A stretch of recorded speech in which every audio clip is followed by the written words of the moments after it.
right, we are going to go through Penn Mutual in this video. We are going to cover a lot of ground as far as Penn Mutual's whole life insurance product, the flexibility around the PUA rider, their illustrated performance, and then we also got our hands on some historical performance so we can see how Penn Mutual policies, what they actually produced, real-time performance over a span of 30 years. The policy we obtained was actually from 1990. So let's get into it. First thing is first, Penn Mutual for 2020 has a dividend rate of 6.1%. They have a variable loan rate at 5%, and they are a direct recognition company. Now remember, with a direct recognition company, the company will recognize the fact that we take out a policy loan and pay an adjusted dividend rate to our borrowed funds. Some companies raise the dividend rate on borrowed funds, where others decrease the dividend rate on borrowed funds. Here's how Penn Mutual works, is they have a present dividend rate of 6.1%. Let's use this example. Assuming I've got $100,000 in cash value, if I don't touch it, I'm going to receive the 6.1% dividend rate. If I borrow out half of it, I take a $50,000 loan. What will happen specifically is this. Penn will pay a 6.1% dividend rate to the non-borrowed funds, the money remaining in cash value or still in equity, call it. Now I have a 5% loan interest rate. So that is money that is paid to the insurance company or Penn Mutual at 5% interest. They still pay a dividend to the $50,000 I loaned out. Here's exactly what they do. They pay a dividend of 4.35% years 1 through 10. And then what they do, years 11 onward, they pay a dividend rate that matches the loan rate of 5% here. So Penn Mutual is a direct recognition company that lowers the dividend rate on borrowed funds. And in this case, it's somewhat significant. So this is something I want to be aware of, especially if my intention is to obtain a whole life insurance policy and heavily borrow and repay. If that's something I'm attracted to, I want to understand the Penn product and any insurance company for that matter, and especially how their direct recognition treatment works if they're a direct recognition company. Let's progress on here. Okay. Next, we're going to take a look at their whole life insurance product and some features with the base premium, term rider, and their different PUA riders. So with their whole life insurance product, right now it is called Guaranteed Choice Whole Life, or Guaranteed Whole Life. We have a base premium, then this flexible protection rider. So what this FPR, is a term insurance rider we can attach to the policy, which really allows us to reduce or minimize the whole life base premium and get more money into PUAs, accelerating the cash value more so, which is the name of the game. Now, the thing about this FPR rider is we see here, must be paid together. So it is a combination of a term rider and also money going into PUAs. But if I'm paying money into this product and I have this rider attached, I must pay the base premium and the FPR premium together at the same time. And this is going to be much higher than just the cost of the term rider. Penn requires that we pay enough into PUAs to buy down the term insurance rider, the cost, by age 100. So for example, if I had a $10K base premium, I might see this FPR priced at $8,000. Depends on my age, health, how long I'm paying into it and such. You're going to see an example here in a little bit, but it is a significant cost. So we often talk about designing a policy with a 10/90 split, a minimum premium, maximum PUA component, or commit to the minimum, have the ability to add more at leisure.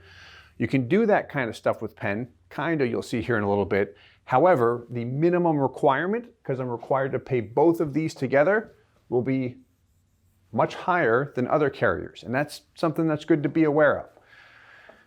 PUA riders. Penn has two of them. They have their accelerated and enhanced PUA rider. So there's a little bit on their base premium. term rider, and PUAs. Let's look at a little bit more here. So their PUA component, or their PUA rider, has some advantages, but it's not as flexible as a mass or a guardian, in my opinion.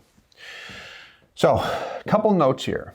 One, the maximum PUA payment must be determined at issue, meaning when I first start the policy, I have to declare what my maximum PUA is. Penn Mutual will refer to this as the annual payment limit.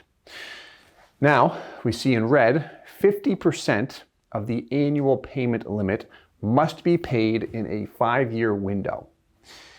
So, quick example here is if I have a $100,000 annual payment limit, meaning I set the policy up and I want the ability to pay in $100,000 in PUAs per year on top of my base premium and flexible protection rider. What'll happen here is I can pay in $100K.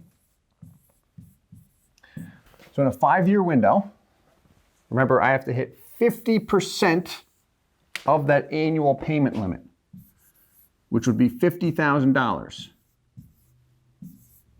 Now, it's not in one shot. It means within that 5-year window, I have to get $50,000 in there. That would be an average of $10K per year. If I do that, then I keep open, call it, I keep the ability to throw in $100,000 per year. Let's look at a quick example here because I know this can be a little confusing. Again, it's not as flexible as some other carriers where I can just bounce payments up and down. But if I'm attracted to Penn, if that's the company I want to go with, it's important to be aware of these details. So let's assume I have a policy. We've got a 10-year model here where I've got the ability, an annual payment limit, to add $100,000 per year into PUAs. Base premium of $15K, flexible protection rider of $10,000. That would mean my commitment here is $25K per year. Now, to add the additional $100,000, let's make this simple. Let's say the first 3 years, I'm out of the gates, I pay in $100K each of those years, okay. And by the way, this could be 10K, 50K, doesn't really matter. As long as the ratios are consistent, the policy will perform how I want it to. Let's assume the next 5-year window,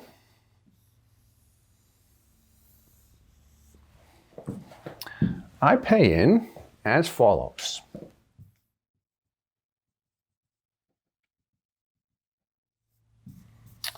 $0, then $10,000, then $15,000, then another $10,000. So in that 5-year window, how much did I get in? $35,000 in PUA payments. I was still paying my base premium and FPR, flexible protection rider, but $35,000.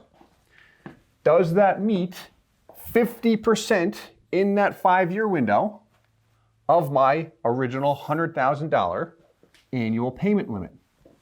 No. What happens in this situation now, rider falls off. I do not have the ability to add money into PUAs unless I go through underwriting again. Now, let's look at another example here.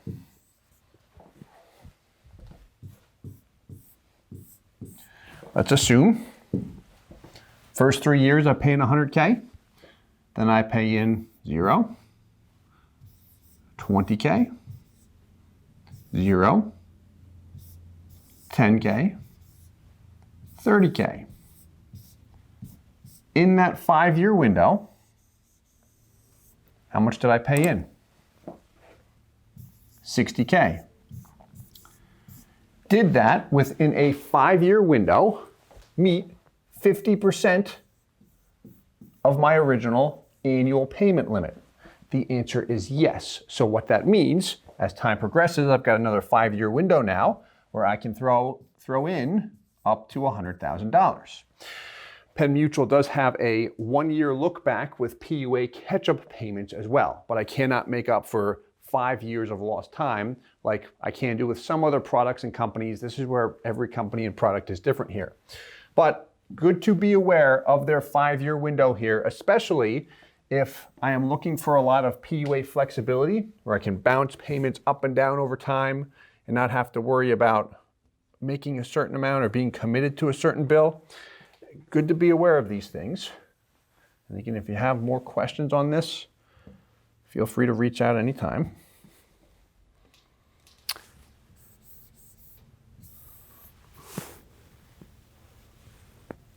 Let's look at PUA flexibility here. So when it comes to PUA flexibility, I'll add this note, is that it is most convenient to make payments at the same time as the base premium. So if I'm paying in $100,000 per year, it's in my best interest just to make a $100,000 payment. If next year things slow down and I pay $50,000 in, if I've got the ability and I'm comfortable paying the base premium, flexible protection rider, and PUA rider all at the same time, whether it be annually or monthly, quarterly, whatever my premium mode is, it is easiest with them to do it all in one shot. And frankly, it's easiest to do that with most companies that don't let me throw in PUAs at leisure. But this is the most convenient strategy with Penn. Now, to be thorough here, you can add PUAs into a Penn Mutual product at leisure. So if I look at some companies like Guardian, Lafayette Life, Security Mutual, they are carriers that will allow me to just dump money into PUAs at my discretion. Right? Guardian I love because literally you log onto an online portal and throw it in anytime you want. Extremely flexible. With Penn, you can add funds at leisure. However, some things I want to be aware of. This is where the convenience factor comes into play. One, right now, we have to send a check. If we send in a check, let's say I send in a PUA payment of $50,000, could be $5,000. That money will actually be applied on my monthly billing date. So for instance, if my monthly billing date is the 15th of every month, and that check I just mail in and it gets there on the 1st, or let's say it's the 20th, they're going to hold that money and apply it on the monthly billing date, which would be the 15th. So good to be aware of that, especially if I just missed that. If I have to wait 2 or 3 weeks before they actually apply that, good to be aware of that stuff up front. Again, easy to adjust annually. That ties back into the convenience factor. Their product, in my opinion, is best suited for level funding, meaning I'm taking a policy out and I say, hey, I want to pay in X amount of dollars for 5 years, 10 years, till age 65, however long it might be. That's my goal. That's where their product is going to shine. That's what it's really designed for, in my opinion. Okay. Hey guys, Steve Parisi here. If you enjoyed the content you just saw, please subscribe, like, and hit the notification bell for future videos. If you'd like more information or to see some custom policies for yourself, feel free to call or email our offices at the contact information below.